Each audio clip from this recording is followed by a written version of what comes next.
Hello everyone. In this video, I am going to explain with the concept primary groups of revenue items.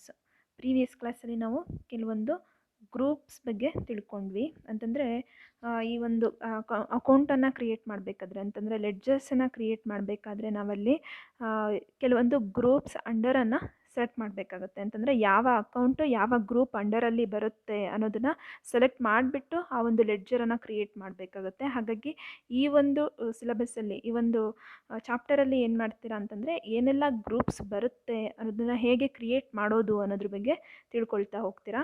ಟೋಟಲಾಗಿ 28 pre defined groups ಅಂತ ಬರುತ್ತೆ. ಅದರಲ್ಲಿ 15 groups are primary groups ಅಂತ ಕರೀತಾರೆ. ಇನ್ನು remaining 13 R sub groups. ಈ 15 groups ಏನು primary groups ಬರುತ್ತೆ ಅದರಲ್ಲಿ 9 ಗ್ರೂಪ್ಸು ಬ್ಯಾಲೆನ್ಸ್ ಶೀಟ್ ಐಟಮ್ಸ್ ಇರುತ್ತೆ. ಇನ್ನು 6 groups profit and loss account items ಇರುತ್ತೆ. ಪ್ರೀವಿಯಸ್ ಕ್ಲಾಸಲ್ಲಿ ಬ್ಯಾಲೆನ್ಸ್ ಶೀಟಲ್ಲಿ ಬರೋವಂಥ 9 ಗ್ರೂಪ್ ಐಟಮ್ಸ್ ಏನಿದೆ ಅದನ್ನು ನೋಡ್ತಾ ಬಂದರೆ ಆ ಕ್ಯಾಪಿಟಲ್ ಆಗಿರ್ಬೋದು, ಮತ್ತು ಬ್ಯಾಂಕಿಗೆ ರಿಲೇಟೆಡ್ ಆಗಿ, ಬ್ಯಾಂಕ್ ಓವರ್ ಡ್ರಾಫ್ಟಿಗೆ ರಿಲೇಟೆಡ್ ಆಗಿ, ಹೀಗೆ ಡಿಫ್ರೆಂಟ್ ಅಸೆಟ್ಸಿಗೆ ರಿಲೇಟೆಡ್ ಆಗಿ, ಲಯಬಿಲಿಟೀಸ್ಗೆ ರಿಲೇಟೆಡ್ ಆಗಿ, ಲೋನ್ಸಿಗೆ ರಿಲೇಟೆಡ್ ಆಗಿ ಕೆಲವೊಂದು ಗ್ರೂಪ್ಸ್ ಯಾವ್ದ್ಯಾವ್ದು ಬರುತ್ತೆ ಅನ್ನೋದನ್ನು ಪ್ರೀವಿಯಸ್ ಕ್ಲಾಸಲ್ಲಿ ನೋಡಿದ್ವಿ. ಇವತ್ತಿನ ಕ್ಲಾಸಲ್ಲಿ ರೆವಿನ್ಯೂ ಐಟಮ್ಸು ಅಂತಂದರೆ ರೆವಿನ್ಯೂನಲ್ಲಿ ಬರುವಂತಹ ಗ್ರೂಪ್ಸು ಅಂದರೆ ರಿಮೈನಿಂಗ್ 6 ಗ್ರೂಪ್ಸು ಬರುತ್ತೆ. ಅದನ್ನು ಪ್ರೀವಿಯಸ್ ಕ್ಲಾಸಲ್ಲಿ ನೋಡಿದ್ರಿ. ಅದನ್ನು 1 by 1 ನೋಡೋದಾದರೆ first one sales account. You can classify your sales accounts based on tax slabs or types of sales. ಅಂದರೆ ಈ ಒಂದು ಸೇಲ್ಸ್ ಅಕೌಂಟನ್ನು ನಾವು ಟ್ಯಾಕ್ಸ್ ಸ್ಲ್ಯಾಬ್ಸ್ ಏನಿರುತ್ತೆ ಅದ್ರ ಮೇಲೆ ಮತ್ತು ಕೆಲವೊಂದು ಟೈಪ್ಸ್ ಆಫ್ ಸೇಲ್ಸ್ ಮೇಲೆ ಈ ಸೇಲ್ಸ್ ಅಕೌಂಟನ್ನು ಕ್ಲಾಸಿಫೈ ಮಾಡ್ಬೋದು. This also becomes a simple mechanism for preparation of tax returns. Tax ರಿಟರ್ನ್ಸನ್ನು ಪ್ರಿಪ್ರೇಷನ್ ಮಾಡೋದಕ್ಕೆ ಇದು ಹೆಲ್ಪ್ ಆಗುತ್ತೆ. ಅಂತಂದರೆ ಟ್ಯಾಕ್ಸ್ ರಿಟರ್ನ್ಸ್ ಅಂತಂದರೆ ಈಗ GST ಆಗಿರ್ಬೋದು ಅಥವಾ ಅದರ್ ಟ್ಯಾಕ್ಸಸ್ ಆಗಿರ್ಬೋದು, ಪೇ ಮಾಡಬೇಕಾದ್ರೆ ಪೇ ಮಾಡಿ ಆದಮೇಲೆ ಒಂದಷ್ಟು ಟ್ಯಾಕ್ಸ್ ರಿಟರ್ನ್ ಆಗುತ್ತೆ. ಕೆಲವೊಂದು ಎಕ್ಸಂಪ್ಷನ್ ಬೇಸ್ ಮೇಲೆ ಆಗಿರ್ಬೋದು ಅಥವಾ ಅದರ್ ಬೇಸ್ ಮೇಲೆ ಒಂದಷ್ಟು ಟ್ಯಾಕ್ಸ್ ರಿಟರ್ನ್ ಆಗ್ತಾ ಬರುತ್ತೆ. ಆ ಟ್ಯಾಕ್ಸ್ ರಿಟರ್ನ್ಸನ್ನು ಪ್ರಿಪೇರ್ ಮಾಡೋದಕ್ಕೆ ಈ ಒಂದು ಸೇಲ್ಸ್ ಅಕೌಂಟು ಹೆಲ್ಪ್ ಆಗುತ್ತೆ. You can even open an account as sales returns under the group domestic sales to view your net sales after returns, or the returns may be directly passed through journal against the specific sales account. ಅಂದರೆ ನೀವು sales returns ಅಕೌಂಟನ್ನು ಏನು ಮಾಡ್ಬೋದು, ಈ sales account ಅಂಡರಲ್ಲಿ create ಮಾಡ್ಬೋದು. Sales return ಅಕೌಂಟನ್ನು create ಮಾಡೋದ್ರಿಂದ ಟೋಟಲಾಗಿ ಎಷ್ಟು ನೆಟ್ ಸೇಲ್ಸು ಉಳ್ಕೊಂಡಿದೆ, ಆಫ್ಟರ್ ರಿಟರ್ನ್ಸ್ ಎಷ್ಟು ನೆಟ್ ಸೇಲ್ಸು ಉಳ್ಕೊಂಡಿದೆ ಅನ್ನೋದು ಇದ್ರ ಬಗ್ಗೆ ಗೊತ್ತಾಗ್ತಾ ಹೋಗುತ್ತೆ. ಸೇಲ್ಸ್ ರಿಟರ್ನ್ಸ್ ಅಂತಂದರೆ ನಾವೀಗ ಆಲ್ರೆಡಿ ಒಂದು ಪ್ರಾಡಕ್ಟನ್ನು ಸೇಲ್ ಮಾಡಿರ್ತೀವಿ. ಆ ಒಂದು ಪ್ರಾಡಕ್ಟ್ ಏನಾಗುತ್ತೆ ವಾಪಸ್ ಬರೋ ಅಂಥದ್ದು. ಕೆಲವೊಂದು ಮ್ಯಾನುಫ್ಯಾಕ್ಚರಿಂಗ್ ಡಿಫೆಕ್ಟ್ಸ್ ಆಗಿರ್ಬೋದು ಅಥವಾ ಕೆಲವೊಂದು ಡ್ಯಾಮೇಜಸ್ಸಿಂದ ಏನು ಮಾಡ್ತಾರೆ ತೊಗೊಂಡಿರೋರು ಮತ್ತೆ ವಾಪಸ್ ಮಾಡೋವಂಥ ಚಾನ್ಸಸ್ ಇರುತ್ತೆ. ಇದನ್ನು ಸೇಲ್ಸ್ ಅಕೌಂಟ್ ಅಂತ ಕರಿತೀವಿ, ಸೇಲ್ಸ್ ರಿಟರ್ನ್ ಅಕೌಂಟ್ ಅಂತ ಕರಿತೀವಿ. ಆಗ ಏನು ಮಾಡಬೇಕಾಗುತ್ತೆ ಅಂತಂದರೆ ಸೇಲ್ಸ್ ರಿಟರ್ನ್ ಅಕೌಂಟನ್ನು ಕ್ರಿಯೇಟ್ ಮಾಡಬೇಕಾಗತ್ತೆ. ಆ ಸೇಲ್ಸ್ ರಿಟರ್ನ್ ಅಕೌಂಟನ್ನು ಕ್ರಿಯೇಟ್ ಮಾಡಬೇಕಾದ್ರೆ ಅದಕ್ಕೆ ಗ್ರೂಪು, ಅದು ಯಾವ ಗ್ರೂಪ್ ಅಂಡರಲ್ಲಿ ಬರುತ್ತೆ ಅಂತಂದರೆ ಸೇಲ್ಸ್ ಅಕೌಂಟ್ ಅಂಡರಲ್ಲಿ ಬರೋ ಅಂಥದ್ದು. ಈ ರೀತಿ ಕ್ಯಾಲ್ಕುಲೇಷನ್ಸನ್ನು ಮಾಡೋದ್ರಿಂದ ಏನಾಗುತ್ತೆ ಅಂತಂದರೆ ಈಸಿಯಾಗಿ ನೆಟ್ ಸೇಲ್ಸ್ ಎಷ್ಟಾಗಿದೆ ಅನ್ನೋದು ಗೊತ್ತಾಗುತ್ತೆ. ಟೋಟಲ್ ಸೇಲ್ಸಲ್ಲಿ ಸೇಲ್ಸ್ ರಿಟರ್ನ್ಸನ್ನು ಲೆಸ್ ಮಾಡಿದ್ರೆ ನೆಟ್ ಸೇಲ್ಸು ಸಿಗ್ತಾ ಹೋಗುತ್ತೆ. ಅದ್ರ ಬಗ್ಗೆ ಕ್ಲಿಯರ್ ಕಟ್ ಇನ್ಫಾರ್ಮೇಷನ್ಸು ಸಿಗ್ತಾ ಹೋಗುತ್ತೆ. Are the returns may be directly passed through journal against the specific sales account. ಈ ಒಂದು ಸೇಲ್ಸ್ ರಿಟರ್ನ್ಸಿಗೆ ರಿಲೇಟೆಡ್ ಆಗಿ ಆಗಿರುವಂಥ ಟ್ರಾನ್ಸಾಕ್ಷನ್ಸು ಈ ಜರ್ನಲ್ ಎಂಟ್ರೀಸಿಂದ ಡೈರೆಕ್ಟಾಗಿ ಪಾಸ್ ಆಗ್ತಾ ಹೋಗುತ್ತೆ ಈ ಒಂದು ಸೇಲ್ಸ್ ಅಕೌಂಟ್ ಅಂಡರಲ್ಲಿ. ಇದು ಸೇಲ್ಸ್ ಅಕೌಂಟ್ ಅನ್ನೋದು ಒಂದು ರೆವಿನ್ಯೂ ಐಟಮ್ ಆಗಿರುತ್ತೆ. ರೆವಿನ್ಯೂ ಐಟಮಲ್ಲಿ ಬರುವಂಥ ಒಂದು ಗ್ರೂಪು ಈ ಸೇಲ್ಸ್ ಅಕೌಂಟ್ ಅಂಡರಲ್ಲಿ ಏನು ಮಾಡ್ತಾ ಹೋಗ್ತಾರೆ ಅಂತಂದರೆ ಕೆಲವೊಂದು ಡಿಫ್ರೆಂಟ್ ಸೇಲ್ಸ್ ರಿಟರ್ನ್ಸ್ ಆಗಿರ್ಬೋದು ಅಥವಾ ಅದರ್ ಸೇಲ್ಸ್ ಅಕೌಂಟ್ಸು ಈ ಒಂದು ಸೇಲ್ಸ್ ಅಕೌಂಟ್ ಅಂಡರಲ್ಲಿ ಕ್ರಿಯೇಟ್ ಆಗ್ತಾ ಹೋಗುತ್ತೆ. Next second one purchase account. This is similar to sales accounts except for the type of transaction. ಅಂದರೆ ಇದು ಪರ್ಚೇಸ್ ಅಕೌಂಟು ಕೂಡ ಸೇಲ್ಸ್ ಅಕೌಂಟ್ ಥರನೇ ಬರುತ್ತೆ, ಆದರೆ ಇಲ್ಲಿ ಕೆಲವೊಂದು ಟ್ರಾನ್ಸಾಕ್ಷನ್ಸ್ ಚೇಂಜ್ ಆಗುತ್ತೆ. ಪರ್ಚೇಸಲ್ಲಿ ಪರ್ಚೇಸ್ ರಿಟರ್ನ್ಸ್ ಬರುತ್ತೆ, ಸೇಲ್ಸಲ್ಲಿ ಸೇಲ್ಸ್ ರಿಟರ್ನ್ಸ್ ಬರುತ್ತೆ. ಪರ್ಚೇಸ್ ರಿಟರ್ನ್ಸ್ ಅಂತಂದರೆ ನಾವೀಗ ಬೇರೆಯವ್ರ ಹತ್ರ ಪರ್ಚೇಸ್ ಮಾಡ್ಕೊಂಡಿರ್ತೀವಿ ಕಂಪನಿಗೆ ಅಂತ ಒಂದಷ್ಟು ಅಸೆಟ್ಸ್ ಆಗಿರ್ಬೋದು ಅಥವಾ ಬೇರೆ ಅಸೆಟ್ಸ್ ಆಗಿರ್ಬೋದು, ರಾ ಮೆಟೀರಿಯಲ್ಸ್ ಆಗಿರ್ಬೋದು, ಈ ರೀತಿ ಏನಾದರೂ ಪರ್ಚೇಸ್ ಮಾಡಿರ್ತೀವಿ. ಆ ಒಂದು ಪ್ರಾಡಕ್ಟಲ್ಲಿ ಏನಾದ್ರೂ ಡ್ಯಾಮೇಜಸ್ ಇತ್ತು ಅಂತಂದರೆ ಅಥವಾ ಆ ಒಂದು ಪ್ರಾಡಕ್ಟು ಸೂಟಬಲ್ ಆಗಲಿಲ್ಲ ಅಂತಂದರೆ ನಾವು ಅದನ್ನು ರಿಟರ್ನ್ ಮಾಡ್ತೀವಿ. ಇದನ್ನು ಪರ್ಚೇಸ್ ರಿಟರ್ನ್ ಅಂತ ಕರಿತೀವಿ. ಈ ರೀತಿಯಾಗಿ ಪರ್ಚೇಸ್ ಅಕೌಂಟ್ ಅಂಡರಲ್ಲಿ ಏನು ಮಾಡ್ತಾ ಹೋಗ್ತಾರೆ, ಈ ಒಂದು ಪರ್ಚೇಸ್ ರಿಟರ್ನ್ ಅಕೌಂಟನ್ನು ಕ್ರಿಯೇಟ್ ಮಾಡ್ತಾ ಹೋಗ್ತಾರೆ. ಪರ್ಚೇಸ್ ರಿಟರ್ನ್ ಅಕೌಂಟನ್ನು ಕ್ರಿಯೇಟ್ ಮಾಡಬೇಕು ಅಂತಂದರೆ ಪರ್ಚೇಸ್ ರಿಟರ್ನ್ ಅಕೌಂಟ್ ಲೆಡ್ಜರನ್ನು ಕ್ರಿಯೇಟ್ ಮಾಡಬೇಕು ಅಂತಂದರೆ ಅದಕ್ಕೆ ಬೇಸ್ ಆಗಿ ಅದಕ್ಕೆ ಅಂಡರ್ ಯಾವ ಗ್ರೂಪನ್ನು ತೊಗೋತೀವಿ ಅಂತಂದರೆ ಪರ್ಚೇಸ್ ಅಕೌಂಟನ್ನು ತಗೊಳ್ಳೋವಂಥದ್ದು. Next third one, direct income or income direct. These are non-trade income accounts that affect gross profit. All trade income accounts fall under sales accounts.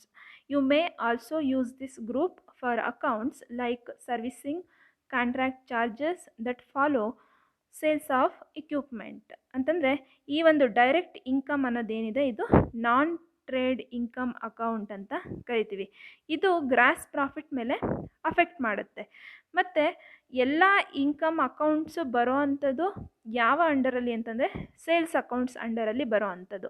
ಅಂದರೆ ಈಗ ಇನ್ಕಮ್ಮು ಒಂದು ಕಂಪನಿಗೆ ಬರುತ್ತೆ ಅಂತಂದರೆ ಅದಕ್ಕೆ ಮೇಜರ್ ಸೋರ್ಸ್ ಏನಾಗಿರುತ್ತೆ, ಸೇಲ್ಸ್ ಆಗಿರುತ್ತೆ. ಸೇಲನ್ನು ಮಾಡಿದ ಮೇಲೇ ಆ ಕಂಪ್ನಿಗೆ ಇನ್ಕಮ್ ಅನ್ನೋದು ಬರೋ ಅಂಥದ್ದು.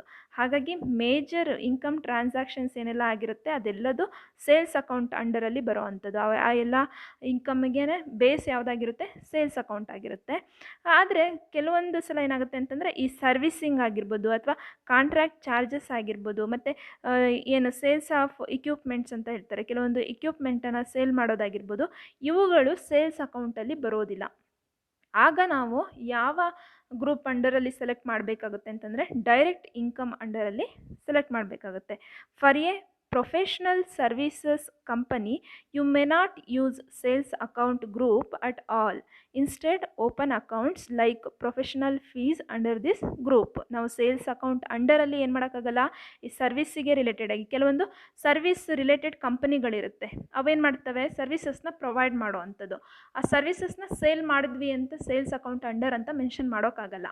ಈ ರೀತಿ ಸರ್ವಿಸ್ ಅಕೌಂಟನ್ನು ಕ್ರಿಯೇಟ್ ಮಾಡಿ ಆದಮೇಲೆ ಅದಕ್ಕೆ ಗ್ರೂಪ್ ಯಾವುದನ್ನು ಸೆಲೆಕ್ಟ್ ಮಾಡಬೇಕು, ಡೈರೆಕ್ಟ್ ಇನ್ಕಮನ್ನು ಸೆಲೆಕ್ಟ್ ಮಾಡಬೇಕಾಗುತ್ತೆ. ಈ ರೀತಿಯಾಗಿ ಕೆಲವೊಂದು ಪ್ರೊಫೆಷ್ನಲ್ ಸೇಲ್ಸ್ ಆಗ್ತದೆ, ಪ್ರೊಫೆಷ್ನಲ್ ಸರ್ವಿಸ್ ಇನ್ಸ್ಟಿಟ್ಯೂಷನ್ಸು ಮತ್ತು ಕೆಲವೊಂದು ಕಾಂಟ್ರಾಕ್ಟ್ ಚಾರ್ಜಸ್ ಇವುಗಳಿಂದ ಬರೋವಂಥ ಇನ್ಕಮ್ ಏನಿರುತ್ತೆ ಇವುಗಳನ್ನು ಕ್ರಿಯೇಟ್ ಮಾಡಬೇಕಾದ್ರೆ ಡೈರೆಕ್ಟ್ ಇನ್ಕಮ್ ಅನ್ನೋ ಒಂದು ಗ್ರೂಪನ್ನು ಸೆಲೆಕ್ಟ್ ಮಾಡಿಬಿಟ್ಟು ಅಕೌಂಟ್ ಅಥವಾ ಲೆಡ್ಜರನ್ನು ಕ್ರಿಯೇಟ್ ಮಾಡಬೇಕಾಗತ್ತೆ. Next one, indirect income. These are miscellaneous non-sale income accounts. Example, rent received and interest received. Indirect income ಅಂತಂದರೆ ಇದು ಡೈರೆಕ್ಟಾಗಿ ಬರೋವಂಥ ಇನ್ಕಮ್ ಅಲ್ಲ, ಇಂಡೈರೆಕ್ಟಾಗಿ ಬರೋವಂಥದ್ದು. ಡೈರೆಕ್ಟ್ ಅಂತಂದರೆ ಡೈರೆಕ್ಟಾಗಿ ನಾವು ಸೇಲ್ ಮಾಡ್ತೀವಿ, ಅದರಿಂದ ಬರೋವಂಥ ಇನ್ಕಮ್ ಏನಾಗಿರುತ್ತೆ, ಡೈರೆಕ್ಟ್ ಇನ್ಕಮ್ ಆಗಿರುತ್ತೆ. ಅದೇ ಇಂಡೈರೆಕ್ಟ್ ಅಂತಂದರೆ ನಾನ್ ಸೇಲ್ ಇನ್ಕಮ್ ಅಕೌಂಟ್ಸ್ ಅಂತ ಕರೀತಾರೆ. ಅಂತಂದರೆ ಯಾವುದೇ ರೀತಿ ಸೇಲನ್ನು ಮಾಡ್ದಲೇ ಬರೋ ಅಂಥ ಇನ್ಕಮ್ ಆಗಿರುತ್ತೆ. For example, rent received. ಈಗ ರೆಂಟಿಗೆ ಆ ಒಂದು ಬಿಲ್ಡಿಂಗಲ್ಲಿ ಒಂದು ಪೋರ್ಷನನ್ನು ಕೊಟ್ಟಿರ್ತಾರೆ ಅಥವಾ ಒಂದು ಆರ್ಗನೈಸೇಷನಲ್ಲಿ ಇರುವಂಥ ಮೆಷಿನರೀಸ್ನ ರೆಂಟಿಗೆ ಅಂತ ಕೊಟ್ಟಿರ್ತಾರೆ, ಅದರಿಂದ ರಿಸೀವ್ ಮಾಡ್ಕೊಳ್ಳೋವಂಥ ಇನ್ಕಮ್ ಆಗಿರ್ಬೋದು. ಮತ್ತು ಇಂಟ್ರೆಸ್ಟ್ ರಿಸೀವ್ಡ್. ಈಗ ಕೆಲವೊಂದು ಸಲ ಏನು ಮಾಡಿರ್ತಾರೆ, ಲೋನನ್ನು ಪ್ರೊವೈಡ್ ಮಾಡಿರ್ತಾರೆ ಮತ್ತು ಫಿಕ್ಸ್ಡ್ ಡೆಪಾಸಿಟ್ಸನ್ನು ಮಾಡಿರ್ತಾರೆ, ಅದರಿಂದ ಇಂಟ್ರೆಸ್ಟನ್ನು ರಿಸೀವ್ ಮಾಡ್ಕೊಳ್ತಾ ಇರ್ತಾರೆ. ಇವನ್ನೆಲ್ಲ ನಾವು ಇಂಡೈರೆಕ್ಟ್ ಇನ್ಕಮ್ಸ್ ಅಂತ ಕರಿತೀವಿ. ಈ ರೀತಿ ರೆಂಟ್ ರಿಸೀವ್ಡ್, ಇಂಟ್ರೆಸ್ಟ್ ರಿಸೀವ್ಡ್ ಈ ಎಲ್ಲ ಅಕೌಂಟನ್ನು ಕ್ರಿಯೇಟ್ ಮಾಡಬೇಕಾದ್ರೆ ಅದಕ್ಕೆ ಬೇಸ್ ಯಾವುದಾಗಿರುತ್ತೆ, ಅದಕ್ಕೆ ಸೆಲೆಕ್ಟ್ ಮಾಡುವಂಥ ಗ್ರೂಪ್ ಯಾವುದಾಗಿರುತ್ತೆ ಅಂತಂದರೆ ಇಂಡೈರೆಕ್ಟ್ ಇನ್ಕಮ್ ಆಗಿರುತ್ತೆ. Next, direct expenses. These are manufacturing or direct trading expenses. These accounts determine the gross profit of the company. Direct expenses ಅಂತಂದರೆ ಮ್ಯಾನುಫ್ಯಾಕ್ಚರಿಂಗ್ ಪರ್ಪಸ್ಸಿಗೆ ಮಾಡುವಂಥ ಕೆಲವೊಂದು ಎಕ್ಸ್ಪೆನ್ಸಸ್ ಆಗಿರುತ್ತೆ. ಇವುಗಳನ್ನ ಡೈರೆಕ್ಟ್ ಟ್ರೇಡಿಂಗ್ ಎಕ್ಸ್ಪೆನ್ಸಸ್ ಅಂತ ಕರೀತಾರೆ. ಇಲ್ಲಿ ಇದು ಕೂಡ ಏನಾಗುತ್ತೆ, ಗ್ರಾಸ್ ಪ್ರಾಫಿಟ್ ಮೇಲೆ ಇನ್ಫ್ಲೂಯೆನ್ಸ್ ಮಾಡುತ್ತೆ ಡೈರೆಕ್ಟ್ ಎಕ್ಸ್ಪೆನ್ಸಸ್ ಅಂತಂದರೆ. ಈ ಡೈರೆಕ್ಟ್ ಎಕ್ಸ್ಪೆನ್ಸಸ್ಸಲ್ಲಿ ಬರೋವಂಥ ಮ್ಯಾನುಫ್ಯಾಕ್ಚರಿಂಗ್ಗೆ ಈಗ ಪರ್ಚೇಸಿಂಗ್ ಆಫ್ ರಾ ಮೆಟೀರಿಯಲ್ ಅಕೌಂಟನ್ನು ಕ್ರಿಯೇಟ್ ಮಾಡಬೇಕು ಅಂತಂದರೆ ಅದಕ್ಕೆ ಬೇಸ್ ಯಾವ್ದು ತಗೋಬೇಕಾಗುತ್ತೆ, ಡೈರೆಕ್ಟ್ ಎಕ್ಸ್ಪೆನ್ಸಸ್ ತಗೋಬೇಕಾಗುತ್ತೆ. ಮತ್ತು ವೇಜಸ್ನ ಕೂಡ ಡೈರೆಕ್ಟ್ ಎಕ್ಸ್ಪೆನ್ಸಸ್ ಅಂತ ಕರಿತೀವಿ. ವೇಜಸ್ ಅಕೌಂಟನ್ನು ಕ್ರಿಯೇಟ್ ಮಾಡಬೇಕು ಅಂತಂದರೆ ಡೈರೆಕ್ಟ್ ಎಕ್ಸ್ಪೆನ್ಸಸ್ ಅಂಡರಲ್ಲಿ ತಗೊಳ್ಳೋ ಅಂಥದ್ದು. Next, indirect expenses. All administrative, selling or non-direct expenses. ಅಡ್ಮಿನಿಸ್ಟ್ರೇಟಿವ್ಗೆ ರಿಲೇಟೆಡ್ ಮಾಡುವಂತಹ ಕೆಲವೊಂದು ಎಕ್ಸ್ಪೆನ್ಸಸ್ ಆಗಿರ್ಬೋದು, ಸೇಲ್ಸಿಗೆ ಮಾಡುವಂಥ ಎಕ್ಸ್ಪೆನ್ಸಸ್ ಆಗಿರ್ಬೋದು, ಮತ್ತು ಇನ್ನೂ ಬೇರೆ ಬೇರೆ ನಾನ್ ಡೈರೆಕ್ಟ್ ಎಕ್ಸ್ಪೆನ್ಸಸ್ಸು. ಈಗ ಫಾರ್ ಎಕ್ಸಾಂಪಲ್ ಆಫೀಸ್ ಯೂಸ್ಗೆ ಅಂತ ಒಂದಷ್ಟು ಪೆನ್ನು, ಪೇಪರ್ಸು, ನೋಟ್ಬುಕ್ಕನ್ನು ಪರ್ಚೇಸ್ ಮಾಡಿರ್ತಾರೆ, ಸ್ಟೇಷನರೀಸನ್ನು ಪರ್ಚೇಸ್ ಮಾಡಿರ್ತಾರೆ. ಇವುಗಳು ಏನಾಗುತ್ತೆ, ಡೈರೆಕ್ಟ್ ಎಕ್ಸ್ಪೆನ್ಸಸ್ಸಲ್ಲಿ ಬರೋದಿಲ್ಲ, ಇಂಡೈರೆಕ್ಟ್ ಎಕ್ಸ್ಪೆನ್ಸಸ್ಸಲ್ಲಿ ಬರೋವಂಥದ್ದು. ಈಗ ಸೇಲ್ಸಿಗೆ ರಿಲೇಟೆಡ್ ಆಗಿ ಕೆಲವೊಂದು ಅಡ್ವರ್ಟೈಸ್ಮೆಂಟನ್ನು ಕೊಡ್ತಾ ಇರ್ತಾರೆ, ಕೆಲವೊಂದು ಡಿಸ್ಕೌಂಟ್ಸನ್ನು ಕೊಡ್ತಾ ಇರ್ತಾರೆ. ಈ ರೀತಿಯಾಗಿ ಸೇಲ್ಸಿಗೆ ರಿಲೇಟೆಡ್ ಆಗಿ ಮಾಡುವಂಥ ಕೆಲವೊಂದು ಎಕ್ಸ್ಪೆಂಡಿಚರ್ಸ್, ಇವುಗಳನ್ನ ಇಂಡೈರೆಕ್ಟ್ ಎಕ್ಸ್ಪೆನ್ಸಸ್ ಅಂತ ಕರಿತೀವಿ. ಈ ರೀತಿ ಇಂಡೈರೆಕ್ಟ್ ಎಕ್ಸ್ಪೆನ್ಸಸ್ ಅಂತಂದರೆ ಸೆಲ್ಲಿಂಗ್ ಎಕ್ಸ್ಪೆನ್ಸಸ್ ಅಕೌಂಟನ್ನು ಕ್ರಿಯೇಟ್ ಮಾಡಬೇಕಾದ್ರೆ, ಅಡ್ಮಿನಿಸ್ಟ್ರೇಟಿವ್ ಎಕ್ಸ್ಪೆನ್ಸಸ್ ಅಕೌಂಟನ್ನು ಕ್ರಿಯೇಟ್ ಮಾಡಬೇಕಾದ್ರೆ ಏನು ಮಾಡ್ತೀವಿ, ಇಂಡೈರೆಕ್ಟ್ ಎಕ್ಸ್ಪೆನ್ಸಸ್ನ ಸೆಲೆಕ್ಟ್ ಮಾಡ್ಕೊಳ್ಳೋ ಅಂಥದ್ದು. ಆ ಒಂದು ಗ್ರೂಪ್ ಅಂಡರಲ್ಲಿ ಅವೆಲ್ಲ ಐಟಮ್ಸು ಬರುತ್ತೆ. Next, profit and loss account is A reserved primary account in Tally. You can use this account to pass adjustment entries through journal vouchers. For example, transfer of profit or loss account to capital or reserve account. ಅಂದರೆ profit and loss account ಅನ್ನೋದು ಒಂದು primary ಅಕೌಂಟಲ್ಲಿ ಬರೋವಂಥದ್ದು. ಟ್ಯಾಲಿನಲ್ಲಿ ಮಾಡಬೇಕಾದ್ರೆ ನಾವು primary account group ಅಂತ ಏನೇನೆಲ್ಲ ಬರುತ್ತೆ ಅದರಲ್ಲಿ ಈ ರೆವಿನ್ಯೂ ಐಟಮ್ಸು ಒಂದಾಗಿರುತ್ತೆ, ಈ ಪ್ರಾಫಿಟ್ ಆ್ಯಂಡ್ ಲಾಸ್ ಅಕೌಂಟ್ ಅನ್ನೋದು ಒಂದಾಗಿರುತ್ತೆ. ಈ ಒಂದು ಅಕೌಂಟಲ್ಲಿ ನಾವು ಏನು ಎಂಟ್ರೀಸನ್ನು ಪಾಸ್ ಮಾಡ್ತೀವಿ, ಜರ್ನಲ್ ಎಂಟ್ರೀಸನ್ನು ಪಾಸ್ ಮಾಡ್ತೀವಿ, ಅದು ಈ ಒಂದು ಪ್ರಾಫಿಟ್ ಆ್ಯಂಡ್ ಲಾಸ್ ಅಕೌಂಟ್ ಏನು ಮಾಡುತ್ತೆ, ಈ ಕೆಲವೊಂದು ಇಂಡೈರೆಕ್ಟ್ ಎಕ್ಸ್ಪೆನ್ಸಸ್ ಆಗಿರ್ಬೋದು, ಸೇಲ್ಸ್ ಆಗಿರ್ಬೋದು, ಇದಕ್ಕೆ ರಿಲೇಟೆಡ್ ಆಗಿ ಅಡ್ಜಸ್ಟ್ಮೆಂಟ್ಸು, ಅದಕ್ಕೆ ರಿಲೇಟೆಡ್ ಆಗಿ ಎಂಟ್ರೀಸನ್ನು ಜರ್ನಲ್ ವೋಚರ್ಸ್ಗೆ ಟ್ರಾನ್ಸ್ಫರ್ ಮಾಡುತ್ತೆ. For example, transfer of profit or loss account to capital or reserve account. ಈಗ ನೀವು ಕೆಲವೊಂದು ಐಟಮ್ಸು ಪ್ರಾಫಿಟ್ ಆ್ಯಂಡ್ ಲಾಸ್ ಅಕೌಂಟಲ್ಲಿ ಮೆನ್ಷನ್ ಮಾಡಿರ್ತೀರ ಮತ್ತು ಬ್ಯಾಲೆನ್ಸ್ ಶೀಟಲ್ಲಿ ಮೆನ್ಷನ್ ಮಾಡಿರ್ತೀರ. ಪ್ರಾಫಿಟ್ ಆ್ಯಂಡ್ ಲಾಸ್ ಅಕೌಂಟಲ್ಲಿ ಇರೋ ಅಂಥ ಕೆಲವೊಂದು ಅಡ್ಜಸ್ಟ್ಮೆಂಟ್ ನೋಡಿರ್ತೀರ ನೋಡಿ, ಪ್ರಾಫಿಟ್ ಆ್ಯಂಡ್ ಲಾಸ್ ಅಕೌಂಟಲ್ಲಿ ಇರೋ ಅಂಥದ್ದು ಬ್ಯಾಲೆನ್ಸ್ ಶೀಟಿಗೆ ಬರಬೇಕಾಗಿರುತ್ತೆ, ಟ್ರಾನ್ಸ್ಫರ್ ಮಾಡೋ ಅಂಥದ್ದು. ಈ ರೀತಿಯಾಗಿ ಇನ್ಕ್ಲೂಡ್ ಆಗಿರುತ್ತೆ. ಅಂತಂದರೆ ಪ್ರಾಫಿಟ್ ಆ್ಯಂಡ್ ಲಾಸ್ ಅಕೌಂಟ್ ಏನಿದೆ ಇದು ರಿಸರ್ವ್ಡ್ ಪ್ರೈಮರಿ ಅಕೌಂಟ್ ಇನ್ ಟ್ಯಾಲಿ ಅಂತ ಕರಿತೀವಿ. ಟ್ಯಾಲಿನಲ್ಲಿ ಮೇಜರಾಗಿ ಯೂಸ್ ಮಾಡುವಂಥ ಒಂದು ಅಕೌಂಟಿಂಗ್ ಗ್ರೂಪ್ ಆಗಿರುತ್ತೆ. ಈ 6 ಐಟಮ್ಸ್ ಇದುವರೆಗೆ ಏನೆಲ್ಲ ಎಕ್ಸ್ಪ್ಲೈನ್ ಮಾಡಿದೆ, ಈ ಐಟಮ್ಸ್ ಎಲ್ಲದೂ ಕೂಡ ಪ್ರಾಫಿಟ್ ಆ್ಯಂಡ್ ಲಾಸ್ ಅಕೌಂಟ್ ಅಂಡರಲ್ಲಿ ಬರೋ ಅಂತಹ ಐಟಮ್ಸ್ ಆಗಿರುತ್ತೆ. ನಿನ್ನೆ ಕ್ಲಾಸಲ್ಲಿ ಮಾಡಿದಂಥ ಅಷ್ಟು ಐಟಮ್ಸು ಬ್ಯಾಲೆನ್ಸ್ ಶೀಟಲ್ಲಿ ಬರೋ ಅಂಥ ಐಟಮ್ಸ್ ಆಗಿರುತ್ತೆ. 9 ಗ್ರೂಪ್ಸ್ ಬರೋ ಅಂಥದ್ದು. ಈ ರೀತಿಯಾಗಿ 9 ಬ್ಯಾಲೆನ್ಸ್ ಶೀಟ್ ಐಟಮ್ಸು ಮತ್ತು ಇನ್ನು ರಿಮೈನಿಂಗ್ 6 ರೆವಿನ್ಯೂ ಐಟಮ್ಸ್ ಅಂತಂದರೆ profit and loss account items ಈ ಒಂದು ಪ್ರೈಮರಿ ಗ್ರೂಪ್ಸಲ್ಲಿ ಇನ್ಕ್ಲೂಡ್ ಆಗಿರುತ್ತೆ. Next, common and possible errors in grouping and account classification. ಈ ಒಂದು ಅಕೌಂಟ್ ಕ್ಲಾಸಿಫಿಕೇಷನ್ಸನ್ನು ಮಾಡಬೇಕಾದ್ರೆ, ಗ್ರೂಪಿಂಗನ್ನು ಮಾಡಬೇಕಾದ್ರೆ ಕೆಲವೊಂದು ಪಾಸಿಬಲ್ ಕಾಮನ್ ಎರರ್ಸ್ ಇನ್ಕ್ಲೂಡ್ ಆಗಿರುತ್ತೆ. ಆ ಎರರ್ಸ್ ಯಾವುದು ಅಂತಂದರೆ ಡೆಟಾರ್ ಆರ್ ಕ್ರೆಡಿಟಾರ್ ಕ್ಲಾಸಿಫಿಕೇಷನ್ ಅಂತ ಕರಿತೀವಿ. Accounts of parties with whom your company is trading should be opened under any of the following groups or sub groups under them. ಯಾವುದೇ ಒಂದು company ಏನು ಮಾಡುತ್ತೆ, ಈ 3 ಅಕೌಂಟನ್ನು ಓಪನ್ ಮಾಡಲೇಬೇಕಾಗಿರುತ್ತೆ ಪಾರ್ಟೀಸ್ಗೆ ರಿಲೇಟೆಡ್ ಆಗಿ. ಸನ್ರಿ ಡೆಟಾರ್ಸ್ ಅಕೌಂಟು ಅಥವಾ ಸನ್ರಿ ಕ್ರೆಡಿಟಾರ್ಸ್ ಅಕೌಂಟು ಅಥವಾ branch or division account create ಮಾಡಬೇಕಾಗಿರುತ್ತೆ. ಇಲ್ಲಿ ಕೆಲವೊಂದು ಎರರ್ಸ್ ಆಗುತ್ತೆ. ಯಾವ ಥರ ಅಂತಂದರೆ, sales and purchase account groups or meant for revenue accounts and are reflected in the profit and loss account. Sales ಮತ್ತು ಪರ್ಚೇಸ್ ಅಕೌಂಟು ಏನಾಗುತ್ತೆ, ಪ್ರಾಫಿಟ್ ಆ್ಯಂಡ್ ಲಾಸ್ ಅಕೌಂಟಲ್ಲಿ ಬರೋವಂತಹ ಮೇಜರ್ ಗ್ರೂಪ್ಸ್ ಆಗಿರುತ್ತೆ, ರೆವಿನ್ಯೂ ಐಟಮ್ ಅಂತ ಕನ್ಸಿಡರ್ ಮಾಡ್ತೀವಿ. If you open party accounts under this group, it becomes difficult to pass sales or purchase voucher transactions. ನಾವೇನಾದರೂ parties ಅಕೌಂಟನ್ನು, ಈ ಸನ್ರಿ ಡೆಟಾರ್ಸ್ ಆಗಿರ್ಬೋದು, ಸನ್ರಿ ಕ್ರೆಡಿಟಾರ್ಸ್ ಆಗಿರ್ಬೋದು, ಅಥವಾ ಬ್ರಾಂಚ್ ಅಥವಾ ಡಿವಿಷನ್ಸ್ ಅಕೌಂಟ್ ಆಗಿರ್ಬೋದು, ಇವುಗಳನ್ನ ಸೇಲ್ಸ್ ಅಕೌಂಟ್ ಅಂಡರಲ್ಲಿ ಕ್ರಿಯೇಟ್ ಮಾಡಿದ್ರೆ ಅಲ್ಲಿ ಪರ್ಚೇಸ್ ಮತ್ತು ಸೇಲ್ಸಿಗೆ ರಿಲೇಟೆಡ್ ಆಗಿ ಕೆಲವೊಂದು ಟ್ರಾನ್ಸಾಕ್ಷನ್ಸನ್ನು ಮಾಡೋದಕ್ಕೆ ಡಿಫಿಕಲ್ಟ್ ಆಗ್ತಾ ಹೋಗುತ್ತೆ. For example, in a sales voucher transaction entry you must debit an account which can be sundry debtor, branch division or even a sundry creditor. Moreover, other facilities like bill-wise allocation and tracking will not be available unless the account belong to one of these group. ಇಲ್ಲಿ ಯಾವ ರೀತಿ mistakes ಆಗುತ್ತೆ, ಯಾವ ರೀತಿ errors ಆಗುತ್ತೆ ಅಂತಂದರೆ, ನಾವು usually ಯಾವುದೇ ಒಂದು ಸೇಲ್ಸ್ ವೋಚರನ್ನು ಕ್ರಿಯೇಟ್ ಮಾಡಬೇಕಾದ್ರೆ, ಸೇಲ್ಸ್ ಅಕೌಂಟನ್ನು ಕ್ರಿಯೇಟ್ ಮಾಡಬೇಕಾದ್ರೆ ಏನು ಮಾಡ್ತೀವಿ, ಡೆಬಿಟ್ ಸೈಡಲ್ಲಿ ಆ ಒಂದು ಸನ್ಡ್ರಿ ಡೆಟಾರ್ ಆಗಿರ್ಬೋದು ಅಥವಾ ಸನ್ಡ್ರಿ ಕ್ರೆಡಿಟಾರ್ ಆಗಿರ್ಬೋದು ಅಥವಾ ಬ್ರಾಂಚ್ ಅಥವಾ ಡಿವಿಷನ್ ಅಕೌಂಟನ್ನು ಡೆಬಿಟಿಗೆ ಹಾಕ್ತೀವಿ, ಕ್ರೆಡಿಟಿಗೆ ಸೇಲ್ಸ್ ಹಾಕ್ತೀವಿ.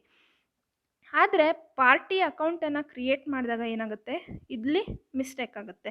ಅಂತಂದರೆ ಬಿಲ್ ವೈಸ್ ಅಲೋಕೇಶನ್ಸ್ ಆಗಿರ್ಬೋದು ಮತ್ತು ಬಿಲ್ಲು ಟ್ರ್ಯಾಕ್ ಮಾಡೋದಾಗಿರ್ಬೋದು, ಇದೆಲ್ಲದೂ ಕೂಡ ಅದ್ರ ಬಗ್ಗೆ ಇನ್ಫಾರ್ಮೇಷನ್ಸು ಸಿಗೋದಿಲ್ಲ. ಹಾಗಾಗಿ ಇಲ್ಲಿ ಕಾಮನ್ ಎರರ್ ಅಥವಾ ಪಾಸಿಬಲ್ ಎರರ್ಸ್ ಅನ್ನೋದು ಆಗುತ್ತೆ. ಇದು ಯೂಶ್ವಲಿ ಆಗುವಂತಹ ಎರರ್ ಅಂತ ಕನ್ಸಿಡರ್ ಮಾಡ್ತಾರೆ. ಅಂತಂದರೆ sundry debtor account, sundry creditors account, branch division account, ಈ ಪಾರ್ಟೀಸ್ ಅಕೌಂಟನ್ನು ಸೇಲ್ಸ್ ಅಥವಾ ಪರ್ಚೇಸ್ ಅಕೌಂಟ್ ಅಂಡರಲ್ಲಿ ಕ್ರಿಯೇಟ್ ಮಾಡಿದ್ರೆ ಅಲ್ಲಿ ಟ್ರಾನ್ಸಾಕ್ಷನ್ಸನ್ನು ಮಾಡೋದಕ್ಕೆ ಡಿಫಿಕಲ್ಟ್ ಆಗುತ್ತೆ ಮತ್ತು ಕೆಲವೊಂದು ಡೀಟೇಲ್ಡ್ ಇನ್ಫಾರ್ಮೇಷನ್ಸು ಸಿಗೋದಿಲ್ಲ. ಅದು ಟ್ರ್ಯಾಕಿಂಗಿಗೆ ಆಗಿರ್ಬೋದು ಅಥವಾ ಅಲೋಕೇಶನ್ಸ್, ಬಿಲ್ ವೈಸ್ ಅಲೋಕೇಶನ್ಸ್ ಮಾಡೋದಕ್ಕಾಗಿರ್ಬೋದು, ಅಲ್ಲಿ ಡಿಫಿಕಲ್ಟ್ ಆಗುತ್ತೆ ಅಂತ ಹೇಳ್ತಾರೆ. ಇದಿಷ್ಟು ಇವತ್ತಿನ ಕಾನ್ಸೆಪ್ಟ್. ನೆಕ್ಸ್ಟ್ ಕ್ಲಾಸಲ್ಲಿ ಇನ್ನು ರಿಮೈನಿಂಗ್ ಸಬ್ ಗ್ರೂಪ್ಸ್ ಬರುತ್ತಲ್ಲ, ಇನ್ನು ರಿಮೈನಿಂಗ್ 13 ಗ್ರೂಪ್ಸು, ಅದ್ರ ಬಗ್ಗೆ ನೆಕ್ಸ್ಟ್ ಕ್ಲಾಸಲ್ಲಿ ಡಿಸ್ಕಸ್ ಮಾಡೋಣ. Okay, thank you all.